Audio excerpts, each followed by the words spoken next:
من هو الآن اللي يتفضح أمام العالم أنه يستقبل بالخارج؟ نحن أم أنتم؟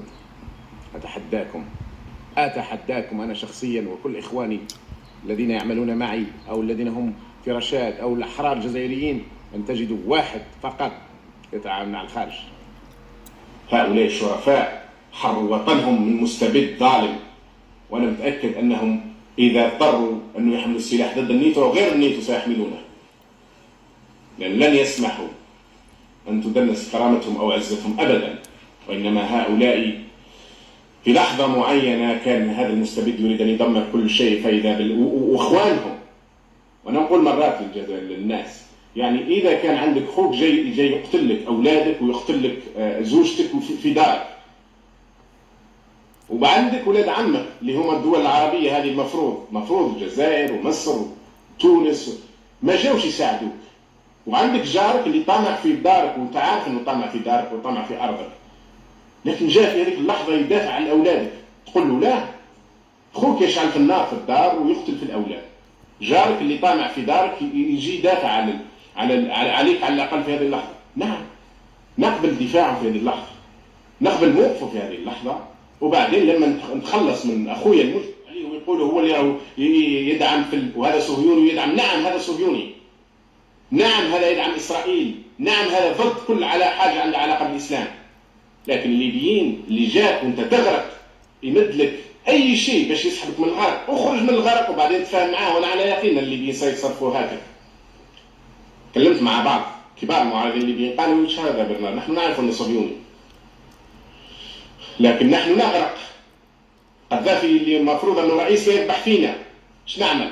اي واحد يقدم لنا مساعده سنقبلها في حينها ثم سنراجع كل شيء. Dernière question, on sait que vous êtes très attaché à l'État d'Israël, à sa survie, à son existence et à sa vie dans la paix. Est-ce que ces bouleversements dans les révolutions arabes, et notamment en Libye, ne menacent pas la stabilité de l'État d'Israël? Je suis plus que très attaché, je suis inconditionnellement attaché à Israël. Je suis un ami inconditionnel d'Israël. Et c'est à ce titre que je vous dis qu'au contraire, ces printemps arabes, je pense que c'est bon pour Israël. من هو الآن اللي يتفضح أمام العالم أنه يستقبل بالخارج؟ نحن أم أنتم؟ أتحداكم أنا شخصيا وكل إخواني الذين يعملون معي أو الذين هم في رشاد أو الأحرار الجزائريين أن تجدوا واحد فقط يتعامل مع الخارج. عار عليكم الاستقبال بالخارج، عار عليكم، سيكتبها التاريخ مرة أخرى كواحد. Les trois chefs d'État susceptibles d'attaquer la Libye, à savoir Obama pour les États-Unis, Cameron pour l'Angleterre et Sarkozy pour la France, déclarent à l'unisson ce jour même que un chef d'État qui envoie son aviation attaquer son propre peuple n'est plus légitime, qu'il ne peut plus gouverner et qu'il doit partir. Donc 3 membres sur 5 du Conseil de sécurité déclarent que Kadhafi doit partir.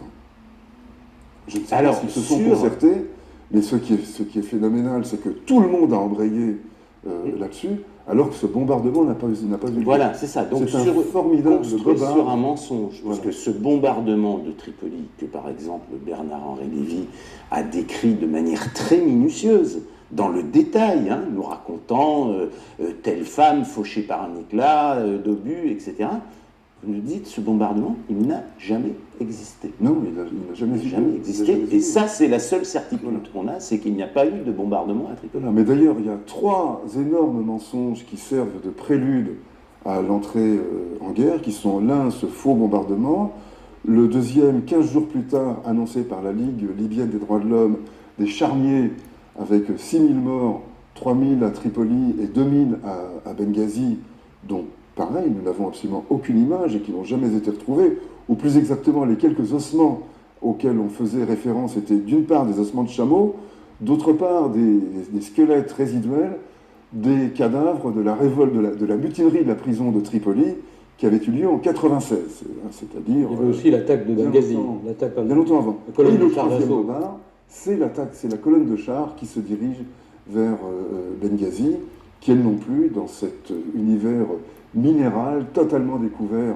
et espionnée par tous les satellites et les moyens photographiques les plus sophistiqués, dont on n'a pas une seule image. Elle non plus. On a effectivement une colonne de véhicules et des pick-up civils chargés de personnes avec des uniformes dépareillés qui venaient sans doute, qui se dirigeaient vers Benghazi et qui transportaient plus de sacs de riz pour aider les troupes qui étaient là-bas que de munitions et d'artillerie. Il y avait, sur toutes les images que j'ai vues, il y avait 3 chars, dont un qui était dans un fossé déjà détruit. Alors qu'on parlait de centaines, voire de milliers de chars, et que la destruction de Benghazi était à l'ordre du jour. Donc